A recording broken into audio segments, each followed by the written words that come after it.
चलो आदू, सब लोग खाना खा चुके हैं। सबकी थालियां रखी है, ये जूठी थालियां उठाकर बाहर आंगन में पहुंचा दो।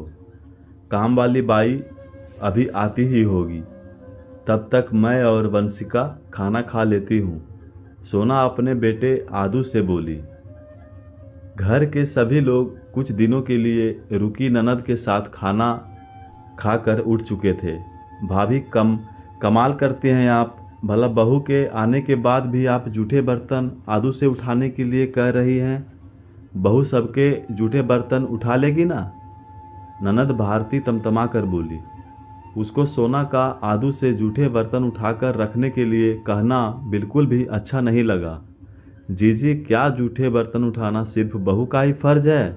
अरे जब बेटा और बेटी सामने खड़े हैं तो क्या ज़रूरी है कि सबके जूठे बर्तन बहू ही उठाए?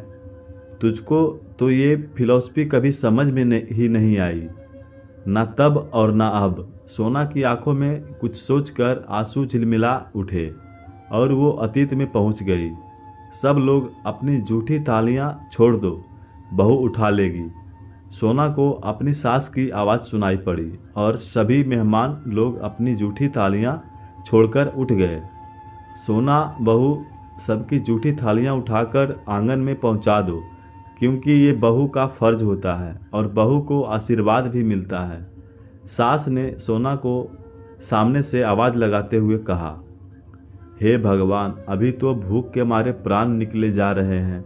खाना तो किसी ने खाने के लिए कहा नहीं, ऊपर से सबकी जूठी थालियां उठाऊं। सोना मन ही मन रो पड़ी। सुबह से सिर्फ एक कप चाय और हल्का सा नाश्ता ही खाने को मिला था और मरता क्या न करता। कुछ बोल तो सकती नहीं थी, क्योंकि माँ ने सिखा कर भेजा था कि किसी भी बात के खिलाफ आवाज़ मत उठाना, क्योंकि उनको अपनी बेटी के स्वभाव के बारे में पता था। उनकी बेटी हर गलत बात का विद्रोह कर बैठती है और कब ससुराल में कुछ बोल दे ये डर भी सता रहा था। बस इसीलिए बेटी को घुट्टी पिला दी थी। खैर, सोना ने सास के ऑर्डर के हिसाब से सबकी जूठी थालियां आंगन में पहुंचा दी और अब तो ये रोज़ का नियम बन गया कि सब खाना खाकर उठ जाते और सबकी जूठी थालियां सोना आंगन में पहुंचा कर ही अकेले खाना खाने बैठती। मन ही मन बुरा भी लगता, लेकिन अब तो आदत सी पड़ गई थी।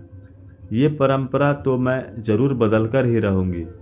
अपनी बहू को अकेले खाना नहीं खाने दूंगी, उसके साथ ही बैठकर खाऊंगी और जूठी थाली सिर्फ बहू ही नहीं उठाएगी।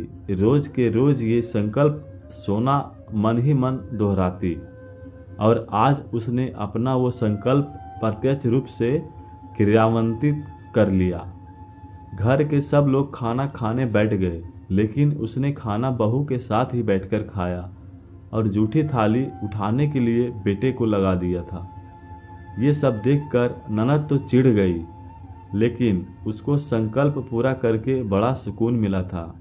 ये कहानी पूर्णतया स्वरचित है, मौलिक है। दोस्तों, क्यों होता है ऐसा कि बहू को ही जूठे बर्तन उठाने के लिए विवश किया जाता है? क्या सोना ने ये परंपरा बदल कर सही किया? लाइक और कमेंट के द्वारा अवगत जरूर करवाइएगा और चैनल पर नए हैं तो सब्सक्राइब जरूर कर दीजिएगा। धन्यवाद।